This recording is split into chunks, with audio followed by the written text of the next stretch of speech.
You deserve more than to call your shadow home.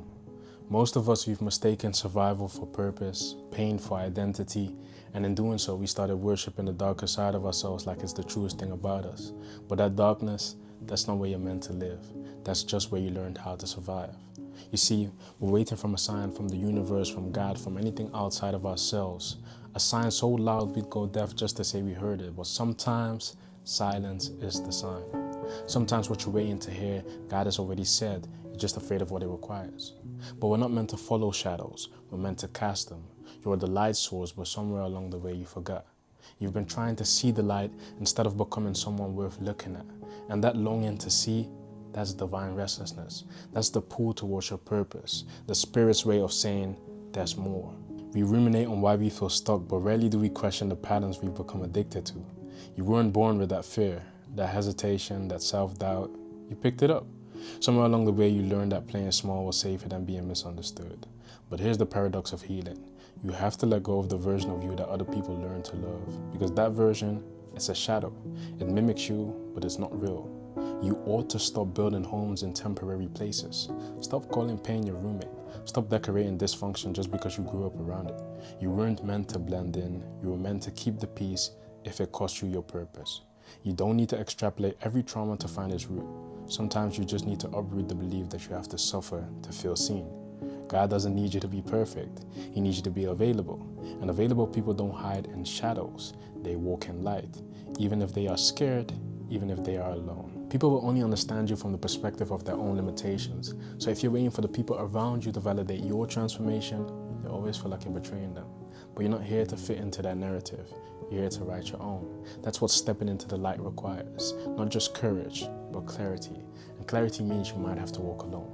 They might call it selfish. They might call it crazy. But if God has called you to it, why are you still asking people who don't even pray to approve of the path? You're not behind, you're not late, you're just early for the version of you that's still on its way. And when that version shows up, it won't apologize. It will walk with boldness because it knows exactly who sent it. You have to be willing to look where everyone else is going and walk the other direction. That's not rebellion, that's realignment. We're not called to echo culture, we're called to elicit something greater, something holy, something sacred.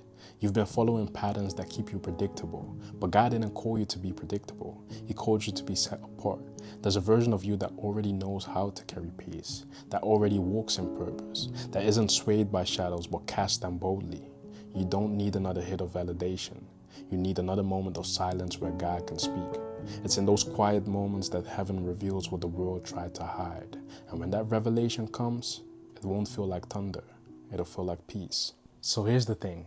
People will question your healing when it no longer accommodates their brokenness. They'll guilt trip you for growing, they'll shame you for shining, but it isn't your job to shrink. It's to become so aligned with God that even your silence speaks. You don't have to explain your transformation, you just have to live it. You weren't called to prove your worth, you were called to walk like you already know it. And the people that are meant to journey with you, they'll find you by the trail of light that you leave behind. And they won't come because you begged them to. They'll come because you've become undeniable. Most of us have lived our entire lives trying to become palatable. We dress ourselves in approval, we silence ourselves in exchange for acceptance. But the truth is, no amount of people pleasing will ever heal the wound of not pleasing yourself. God made you a reflection of Him, not a reflection of their comfort zones. And that means sometimes you have to step out of their line of vision to finally see yourself. It won't always be pretty, it won't always be praised, but it will always be holy. Don't let fear of being too much keep you from becoming enough in Christ. You are allowed to evolve. You are allowed to become unrecognizable, so long as heaven still recognizes you. Because identity isn't about how well you fit in. It's about how freely you reflect the one who made you.